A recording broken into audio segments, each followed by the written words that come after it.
Ержан ағамыз 10 жылдан кейін ол бізді Шәмші Қалдаяқовтың орнын алады дейді. Да, он мой ученик, учился как вокалист, как певец. Все время сожалею, вот, что и так быстро его оборвалась жизнь, что он, наверное, мог бы еще очень много создать хороших песен.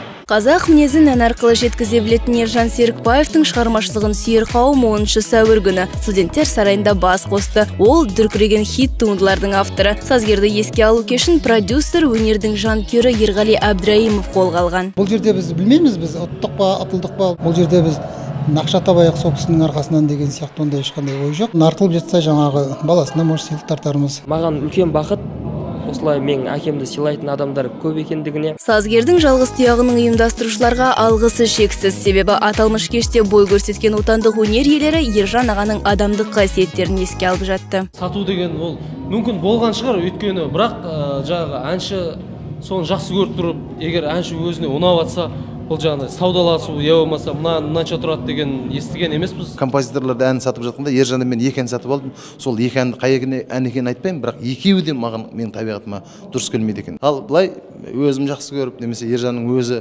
шын жүректен берген әндердің барлығы халықтың құлағына мен арқылы жетіп жатты десем артық айтпағандық болар еді. Көрерменді марқайтқан салтанат жақсы өткендей, дегенмен әттеген-ай деген тұстары да кездесті. Тізімде болған әншілердің біреу екеуі келмей қалды. Сакен Майғазиев бауырымыз келе алмай қалды, кешірім сұранып жатыр. Халық кешірсе болғаны, өйткені 19:00-де басталады деген концерт 25 минутқа кешігіп басталды. Қазақты білесіз ғой, 7 десе 7:20-да басталса ол жақсы. Ол бізге қанымызға сіңіп қалған дүние ме? Білмедік, алайда кешігу қазаққа жарасады. Ал енді сахна жұлдыздары бұл кешке қалай дайындық жүргізген? Енді костюмдеріміздің бәрі жаңа, қай концертке болса да жаңаша шығуға тырысамыз ғой. Әр концертке тіктіре беретін шыны керек, ондай неміз жоқ. Шақырған жерден қалмайтын, шақырмаған жерге бармайтын қазақтың бірі менмін. Алтынай Жорабаева болса, үстіндегі мына көйлегін арнайы осы кешке тіктіріпті. Бағасын айтпаймын, бірақ ол ертегі болып кетеді, бір машинадан қымбат десеге. Арзан машинадан қымбат болуы мүмкін да, үйтіп айтқан күнде де. Ержан Серікбаевтың еске алу кешінің жоғарғы деңгейде өту үшін еліміздің бетке ұстар азаматтары барынтасын салды. Қамшының сабындай ғана ғұмырда өз ізін қалыптастырған қазақ жұлдызының жатқан жері жарық болғай.